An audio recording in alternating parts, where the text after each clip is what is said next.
ഈ police jeep എന്താണ് ഇങ്ങോട്ട് വരുന്നത്? നിങ്ങളിൽ ഏത് കുട്ടനാ ഓമനക്കുട്ടൻ?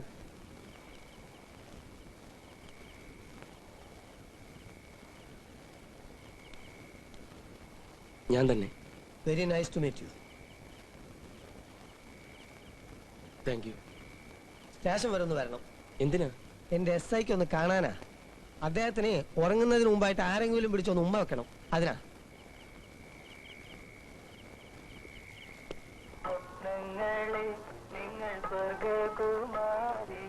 നമസ്കാരം സാർ. അനിയ മര്യാദയ്ക്ക് ഹോട്ടൽ പണി ചെയ്തങ്ങ് ജീവിച്ചാ പോരെ. എന്തിനാ ഈ മാന്യന്മാരെയൊക്കെ തല്ലാൻ പോന്നേ? സാർ ഒരു അവസരം കൂടെ തന്നാ ഇയാൾക്ക് ഞാൻ ഒന്നുകൂടെ കൊടുക്കാം. ഹോട്ടൽ ബോയ് ആണെന്ന് കരുതി ആർക്കും എന്തും ആകാമെന്ന് കരുതരുത്. ഞാൻ റൂമിൽ സൂപ്പും കൊണ്ട് പോയതാ. ആ ചൂട് സൂപ്പ് എടുത്ത് ഇയാളെന്നെ മുഖത്തൊഴിച്ചു സാർ. അത് പറഞ്ഞില്ലല്ലോ. നിങ്ങള് സൂപ്പ് അയാളുടെ മുഖത്തൊഴിച്ചോ? അതങ്ങ് കോടതി പറഞ്ഞോളാം. അത് ശരി. അപ്പൊ നിങ്ങൾ ഇവിടം വിട്ട് നേരെ കോടതിക്ക് പോയോ? എന്നാ പിന്നെ ഇവിടെ വരേണ്ട കാര്യമില്ലായിരുന്നല്ലോ. നിങ്ങൾ വളവളാന്ന് സംസാരിക്കാതെ ഇവരെ പിടിച്ച് അകത്തിടണം. രൂപ 1000 അങ്ങോട്ട് തന്നത് ആര് തന്നു? ഞാൻ തന്നു. അപ്പൊ അത് ഞാനും കോടതി പറഞ്ഞോളാം.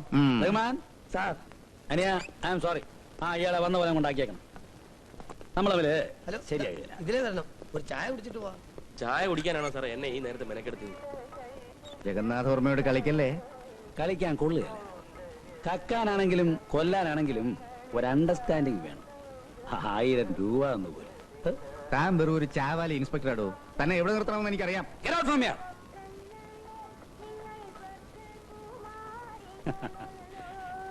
എന്ന് വേണമെങ്കിൽ എനിക്കിപ്പോൾ പറയാം. പക്ഷേ ഞാനിത് പറയില്ല. കാരണം അതെന്റെ സംസ്കാരമല്ല. Good night.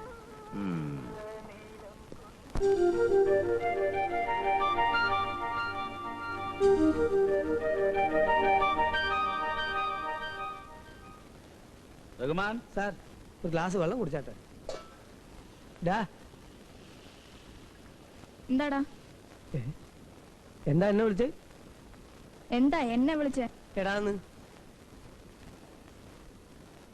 അതാ ഞാൻ ചോദിച്ചത് എന്താടാന്ന്.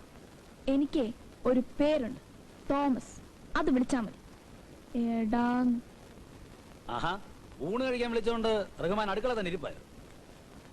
ഇനിയിപ്പം ഉണ്ണണോന്നാണ് സാർ. വിളമ്പേണ്ടത് ഇവനല്ലേ. അവനെന്താ കുഴപ്പം? ഞാൻ അന്നേ സാറിനോട് പറഞ്ഞതാണ് കോട്ടയം ബസ് സ്റ്റാൻഡിൽ കണ്ട് ഒരുത്തനെ പിടിച്ച് ജോലിക്ക് നിർത്തണ്ടാന്ന്. റഹ്മാൻ പരത്താതെ കാര്യം പറ. സാർ, ഞാൻ അവനെ കയറി ഒന്ന് എടാന്ന് വിളിച്ചു. എന്നാൽ അവൻ മനസ്സിലാക്കണ്ടേ ഒരു പോലീസുകാരന്റെ ഏറ്റവും മര്യാദയുള്ള വിളിയാണിതെന്ന്. അവൻ ഉടനെ കയറി എന്നോട് എന്താടാന്ന്.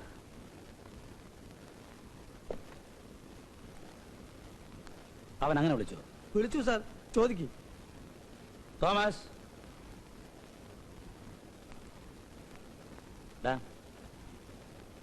നിനക്ക് എന്തോ പ്രായമുണ്ട്? 16. ഇദ്ദേഹത്തിന് എന്ത് പ്രായമുണ്ടെന്നറിയോ? അറിഞ്ഞൂടാ. 54. എടാ നങ്ങേരി വിളിച്ചാൽ എന്താടാന്ന് നീ വിളിക്കൂ. പോച്ചോളമ്പ്.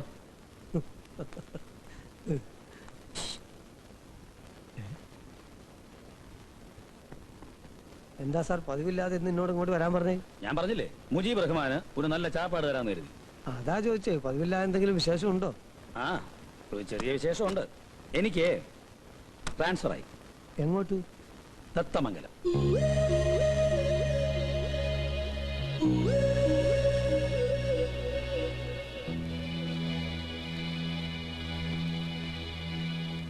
ഇത്തവണ നമ്മളെ പിരിക്കാൻ ഞാൻ സമ്മതിക്കില്ല.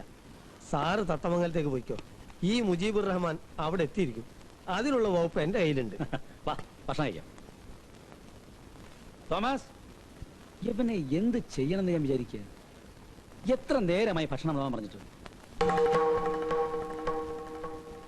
Thomas, Thomas, Thomas. സാർ, ഭക്ഷണത്തിന് പകരം അവന്റെ ഒരു കത്തുണ്ട്. കത്തോ? സാർ, എനിക്കിവിടെ നിൽക്കാൻ ബുദ്ധിമുട്ടുണ്ട്. ഞാൻ പോകുന്നു. ഞാൻ എൻ്റെ ബാഗ് മാത്രമേ എടുത്തിട്ടുള്ളൂ. തോമസ്. എന്റെ അയ്യരെ ഒത്തു കിട്ടി. എന്ത് പണി ചെയ്യാനും അവൻ തയ്യാറാ. അവനൊന്ന് രക്ഷപ്പെട്ടാ മതി. എന്തും കൊടുക്കാൻ ഞാനും തയ്യാറാ. ആ ചെറിയാന്റെയും പിഷാരടിയുടെയും കയ്യിൽ നിന്ന് ഒന്ന് രക്ഷപ്പെട്ടാ മതി. രാവിലെ ഇവിടെ കുത്തിയിരുന്ന് ജാതകം വായിക്കാതെ എന്നെ ഒന്നും സഹായിക്കും. നിങ്ങൾക്കൊക്കെ ദോഷം വിട്ട് തീർക്കാനുള്ളതല്ല എന്റെ ജീവിതം. എന്നാര് പറഞ്ഞു? തൽക്കാലം ഞങ്ങൾക്ക് വേണ്ടി ദോശ ഇടുക എന്നുള്ളതാണ് നിന്റെ കർമ്മം. ജാതക യോഗം. ദോശ ഇരുന്ന് അടുക്കളോട്ടിൽ അവിടെ കിടന്ന് കഴിയട്ടെ. അതാണ് നമ്മുടെ വീട്. നീ നേരെ അടുക്കളയിലോട്ട് എന്നൊരു ചായ ഇട്ടോ. ആ, അവിടെ ഇരിക്കുന്ന ആരെയും മൈൻഡ് ചെയ്യണ്ട.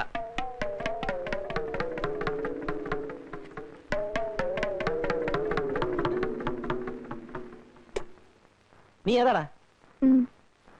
എടാ കൊച്ചനെ, നീ നല്ലോണം ആലോചിച്ചോ? വീട് മാറി കയറിയതാണോ? അല്ല, ഞാൻ ഈ വീട്ടിലേക്ക് തന്നെയാ വന്നത്. എന്നോട് പറഞ്ഞു ആരോടും മിണ്ടാ അടുക്കളയിൽ ചെന്ന് ചായ ഇട്ടോളാൻ. ആര്? മറ്റേ ചേട്ടൻ. മറ്റേ ചേട്ടനോ? അതെ, ഈ ചേട്ടൻ. നിങ്ങൾ എന്റെ ഒരുങ്ങി വന്ന്.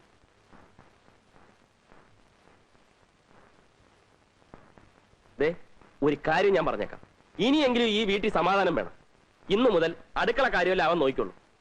ചാപ്പാട് സമയത്ത് രണ്ടുപേരും വാ എന്ന് തുറന്നു കൊടുത്താൽ മതി. അവനോട് അധികം വർത്തമാനമൊന്നും വേണ്ട. നീ എന്ത് വർത്തമാനായി പറയുന്നത്? അത് കൊള്ളാം. അപ്പൊ ഞങ്ങളൊക്കെ വെറും ഓച്ചന്മാരോ? ആ, അത് പിഷാരടി പറഞ്ഞത് നേരാ. നീ ഒരുത്തനെ കൊണ്ട് നിർത്തിയെന്ന് വെച്ച് അവൻ ഞങ്ങളെ റെസ്പെക്ട് ചെയ്യണ്ടേ? അതിനായോ ഒരു പയ്യൻ വീട്ടുവേലക്ക് വന്നാൽ എല്ലാവരും ഒന്ന് പരിചയപ്പെടുത്തണം. അതെ അതെ, അല്ലെങ്കിൽ നാളെ അയ്യർ എന്തെങ്കിലും ആവശ്യത്തിന് ഇങ്ങോട്ട് കയറി വരുമ്പോ താനേത് കൊച്ചാണോ എന്ന് ചോദിച്ചാൽ എന്ത് ചെയ്യും? അതെ, ഞാനിപ്പോ എന്താ വേണ്ടത്? ഞങ്ങളെയൊക്കെ മാന്യമായ രീതിയിൽ ഒന്ന് പരിചയപ്പെടുത്തണം. ഇരി. ആ, അയ്യര് ഇരുന്നോ? ദാ,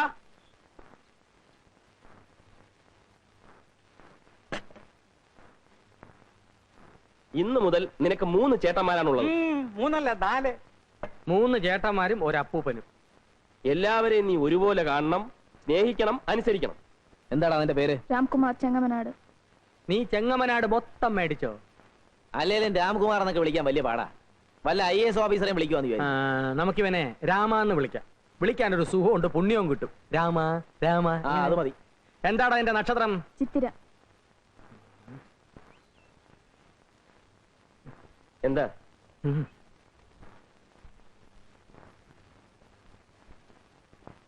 അവനെ പറഞ്ഞു വിട്, പോക്ക് കേസാ.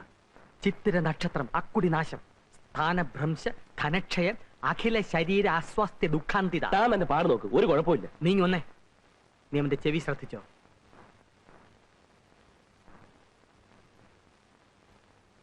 ആനച്ചെവിയാണ്, അതായത് കൃത്യബോധവിഹീനൻ.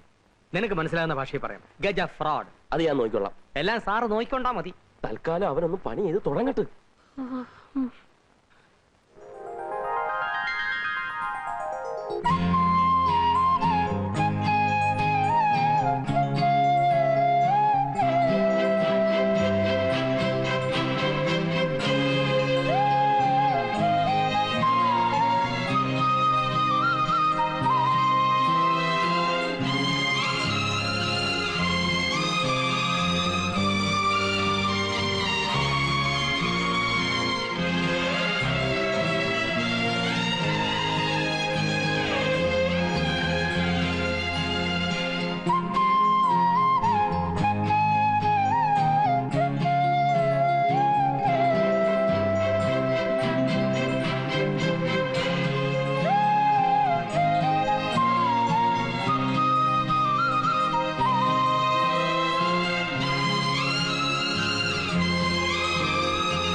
എങ്ങനുണ്ട് ഊണ്?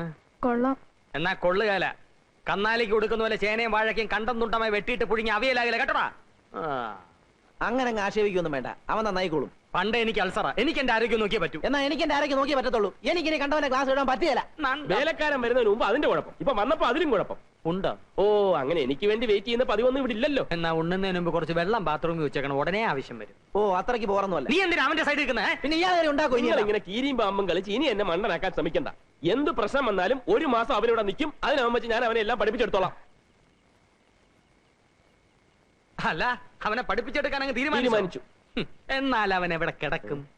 അവനിവിടെ എവിടെയെങ്കിലും കിടക്കും. അവനെന്താ ആനയാണോ? ആനയല്ല, ആന ചെവി. ചിത്തിര നക്ഷത്രമാണ്. സൂക്ഷിച്ചില്ലേ ഇരിക്കുന്നിടം തോണ്ടും. ആ അവൻ പിഷാരടിയുടെ കൂടെ കിടന്നോളും. പറ്റുകയല്ല. ഒരു വർഷത്തേക്ക് ആരുമായും സഹശയനം പാടില്ല. ഓമനക്കുട്ടൻ്റെ കൂടെ കിടക്കട്ടെ. എല്ലാം ഓമനക്കുട്ടന്റെ പള്ളിക്ക് വെച്ചോ. വൈകുന്നേരം വരെ പണിയെടുത്ത് രാത്രി സ്വല്പം പാട്ട് കേട്ട് കിടന്നുറങ്ങുന്നതാണ് എന്റെ ഏറ്റവും വലിയ സന്തോഷം. അത് പങ്കിടാൻ ഞാൻ ആരെയും അനുവദിക്കില്ല. ചെറിയാച്ചൻ ഒന്ന് സഹകരിക്കും. അയ്യോ, അത് മാത്രം പറ്റിയല്ല. നിങ്ങൾക്കറിയാമല്ലോ, കാഞ്ഞിരപ്പള്ളി തന്നെ സ്വന്തം അനിയൻ വന്നിട്ട് ഞാൻ എന്റെ കൂടെ കിടത്തിയോ? കയ്യിൽ നിന്ന് കാശ് കൊടുത്ത് ഹോട്ടലിൽ മുറി എടുത്ത് കൊടുത്ത് താമസിപ്പിച്ചു. എന്റെ കൂടെ ആരെയും കിടന്നാൽ എനിക്ക് ഉറക്കം വരികയില്ല. ഇവനെ എവിടെങ്കിലും ഒന്ന് കിടത്തണമല്ലോ. എവിടെങ്കിലും കിടത്തിയാ പോരാ, ഭദ്രമായിട്ട് കിടത്തണം. എന്തൊരു സംസാരം ഇത്? മൈക്കിൽ കൂടി വിളിച്ചു പോകുന്നല്ലോ. ഞങ്ങൾ അയ്യരുടെ ഗതികേടിനെ പറ്റി സംസാരിച്ചിരിക്കുകയായിരുന്നു. സമയത്ത് വാടക കിട്ടുന്നില്ലെന്ന് ഒഴിച്ചാൽ പിന്നെ എനിക്കെന്താ ഗതികേട്? എന്താ ഗതികേടെന്ന്? രാത്രിയിൽ അയ്യര് ഉറങ്ങാൻ കിടക്കുന്നു. പെട്ടെന്ന് തൊണ്ട വരലെന്ന പോലെ നെഞ്ചിൽ ഒരു വേദന.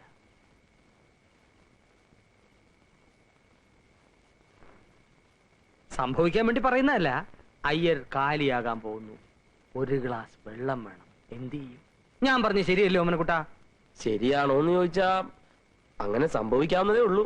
പക്ഷേ നമ്മൾ മൂന്നുപേരും ഉള്ളപ്പോ അങ്ങനെ സംഭവിക്കാൻ പാടില്ല. ആ, അതുകൊണ്ടാ ഞാൻ നേരത്തെ പറഞ്ഞേ. ഉടനെ നിങ്ങൾ എന്നെ കടിച്ചിറാൻ വന്നില്ലേ? രാമ,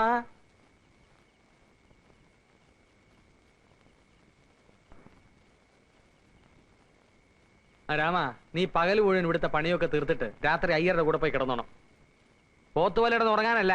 നട്ടപ്പാതിരാക്ക് അങ്ങേർക്ക് വല്ല വിമ്മിഷ്ടമോ ശ്വാസം മുട്ടലോ എന്തിനാ വന്നാ ഇങ്ങനെ കൂടെ കൂടെ പറയുന്നത്? പയ്യന് മനസ്സിലാകണ്ടേ അയ്യരെ? വന്നാൽ ഉപകരിക്കാൻ വേണ്ടിയാ.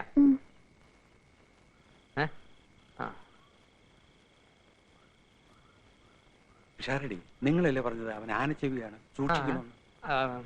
ശുദ്ധ ബ്രാഹ്മണന്മാർക്ക് അതൊന്നും ഏശയില്ല. പിന്നൊരു കാര്യം, അവന്റെ 2 കൈകളും ഒന്ന് സൂക്ഷിച്ചു. അതെന്താ? അവന്റെ കയ്യിലിരിപ്പ് അങ്ങനെ. രാമ, നീ ചെല്ലേ. പോ. വാടാ, വാ. രാവിലെ ഇനി എത്തിയേക്കണേ. അയ്യരെ അവന് പുതയ്ക്കാൻ ഒരു കമ്പിളി കൊടുത്തേക്ക്. അതടച്ച്. എന്താ ഇത്? എന്താടപ്പാ നീ അടച്ച്?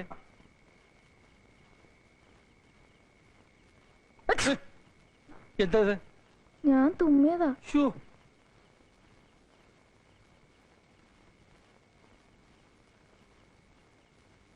നിന്റെ കൈ എവിടെ? ദേ, എവിടെ? വേണ്ട. ഇതിനെ പുറകെ കിട്ടുന്നത്? മനുഷ്യൻ സ്വസ്ഥാനമില്ലെന്ന് വെച്ചാൽ അല്ലേ? എനിക്കകത്തൊരു പൂജയുണ്ട്, അത് കഴിഞ്ഞിട്ട് ഞാൻ വിളിക്കാം. അവിടെ നിന്നാ മതി കേട്ടോ. അവിടെ നിൽക്കാൻ പറഞ്ഞില്ലേ? അവിടെ നിന്നാ മതി. ആ